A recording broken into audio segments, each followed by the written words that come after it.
My skirt, it's torn, the woman said, and her voice didn't shake the way I expected it to. Rain hammered the loading dock behind her, but she wasn't wet. She'd been standing under the awning the whole time, watching me unload boxes like she already knew my schedule. She wore a navy blazer, sharp as a blade, and low heels sinking slightly into a crack in the concrete. I looked down. The tear ran along the side seam of her pencil skirt, 6 inches, right at the hip, the kind of rip that happens fast and announces itself loud in a quiet building. I won't look, I said. But I need to touch it. Just the seam. Just to pin it. Her name was Marisol Tate, and I only knew that because her name was stitched in gold thread on the leather folio she still gripped in one hand, even now, even with her skirt falling apart at 10 after 6 on a Tuesday when the building was supposed to be empty except for me and a mop bucket.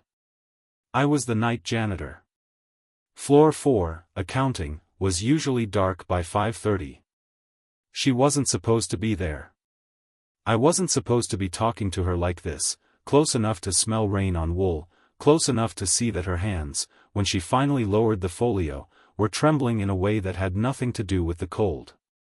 "You don't have a sewing kit," she said. It wasn't a question. It was almost an accusation, like she'd already decided I'd fail her. "I have safety pins in my cart. I keep them for uniforms. Mine rip too." I held up 3 fingers, each one wearing a small bent pin like a ring, the way my grandmother taught me when I was 9 and her arthritis made threading a needle impossible. "I'll keep my eyes on the wall. I just need you to hold the fabric still." She studied me for a long second, the kind of look that audits a person, weighs them, decides if they're a threat or a tool or neither. I'd seen that look before, on supervisors, on tenants who assumed the man pushing a mop didn't deserve eye contact. But hers wasn't cruel. It was tired. Underneath the blazer and the gold-stitched name, Marisol Tate looked like someone who hadn't been allowed to be afraid in front of another person in a very long time. "Fine," she said. "Do it fast." I turned my head toward the gray cinderblock wall, the one with the fire extinguisher and the laminated evacuation map nobody ever reads, and I reached sideways with 2 fingers, found the torn seam by feel, the rough edge of fraying fabric against the smooth panel beside it. She flinched once. "Sorry," she said, though I wasn't sure what for. I pinned the seam in 3 places, careful, quick, the way you'd bandage a stranger's cut without making them feel like a patient. "There," I said. "It'll hold till you get home. Maybe longer."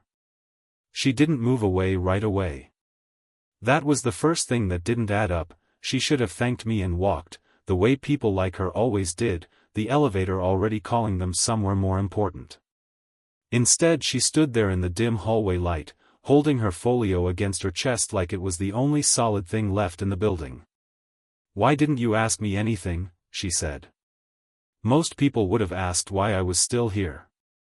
Why my assistant didn't help. Why I look like I've been crying in a parking garage for 20 minutes. I shrugged, mop handle leaning against my hip. "Figured it wasn't my business unless you made it my business." She laughed, but it cracked in the middle, the sound of someone who hadn't laughed in a while and forgot how to do it cleanly. "I'm the CEO," she said. "Of this whole building. Floors 1 through 12. I signed the lease that put your company's contract in this place." She said it not like a boast but like a confession, like the title was a weight she was setting down for inspection. "And tonight my board voted to push me out." Quietly. Politely. They called it a leadership transition. I walked out of the meeting so fast I caught my skirt on the conference table latch. I've been standing in this hallway for 20 minutes because I didn't know where else a person like me is allowed to fall apart. If this story has you holding your breath right now, the kind of breath you take when you realize someone's dignity is hanging by a literal thread, that's the moment to drop a comment with the word you'd use for what's happening here, because I promise you it's not the word you'd expect, and we're going to get to it. I didn't know what to say to that. I'd swept floors in this building for 3 years. I'd seen executives leave at midnight in tears over deals that fell through, seen interns sob in the stairwell over emails they shouldn't have sent. But I'd never had one of them stand in front of me and hand me the truth like it was nothing, like I was safe enough to receive it. "You don't look like someone who falls apart easy," I said. "I'm not. That's the problem. I built this company from a card table in my cousin's garage in Tulsa. 14 years. I know every vendor contract by heart. I know which elevator sticks on floor 7. She wiped under one eye with the back of her wrist, careful not to smear whatever was left of her makeup. And tonight 5 men in $5,000 suits told me I'd lost the room. Like the room was ever theirs to give me. Here's where something didn't sit right with me, though I didn't say it yet. A CEO who built a company from nothing doesn't get pushed out in one quiet vote without a fight, not unless there was something underneath the vote nobody was saying out loud. I filed that thought away and kept listening, because that's the only kind of help I knew how to give. "My father used to clean offices," she said, out of nowhere, looking at my cart, my pins, my gray uniform shirt with Tate Properties stitched crooked over the pocket, her own family's name, I realized with a jolt, sewn onto my chest the whole time, and neither of us had said it aloud. Different building, different city, but the same kind of cart. Same kind of pins, probably. He used to come home smelling like floor wax and tell me that buildings remember who actually keeps them standing. She looked at me, really looked, like she was seeing past the uniform for the first time. I forgot that tonight. I forgot it for years, honestly. I built an empire and forgot the people who keep its floors clean are the ones who never lie to you about whether something's torn. I felt my throat tighten in a way I wasn't ready for. "Your father sounds like he raised you right, even if the boardroom forgot to notice. He died before I made my first million," she said quietly. "He never saw any of this.